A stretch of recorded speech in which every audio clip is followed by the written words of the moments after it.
गृहोपयोगी साहित्याची खरेदी करताय तर आजच आपल्या टेकेट सुपर मार्टला भेट द्या.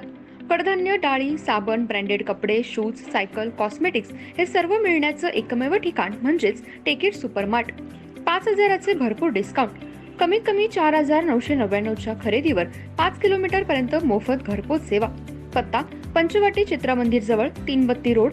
संपर्क 92 97 97 5000.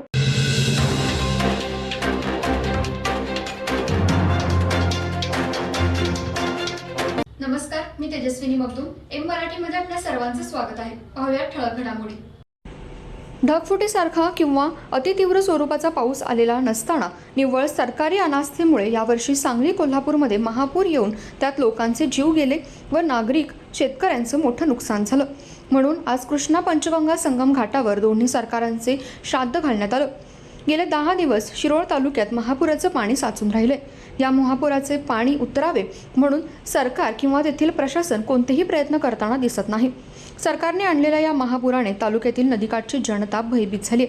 अनेक नागरिकांचे आणि जनावरांचे स्थलांतर झालं, पण त्यांच्या चाऱ्याची, निवाऱ्याची कोणतीही सोय सरकार आणि प्रशासन अधिकाऱ्यांच्या दुर्लक्षामुळे नुकसान झालं. आज नृसिंहवाडी येथे आंदोलन अंकुश संघटनेच्या वतीने श्राद्ध घालून त्यांना सद्बुद्धी मिळावी म्हणून पिंडदान करण्यात आलं. तसेच कर्नाटक व महाराष्ट्र सरकार आणि प्रशासन यांच्या नावाने बोंबठोक करण्यात आली.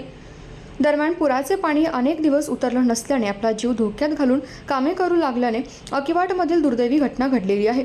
याला सर्वस्वी प्रशासकीय दुरावस्था कारणीभूत असून या घटनेचा निषेध करून त्यामध्ये दगावलेल्या नागरिकांना या ठिकाणी श्रद्धांजली वाहण्यात आली. यावेळी कृष्णा महापूर समितीचे विजयकुमार दिवाण, सर्जेराव पाटील, सुयोग हवळ, प्रदीप वायचळ, धनाजी चुडमुंडे, बाळासाहेब सोमम, आप्पासो कदम, सोमनाथ तेली, सुरेश गोंधळी यांच्यासह कुरुंदवाडमधील पूरग्रस्त नागरिक मोठ्या संख्येने उपस्थित होते.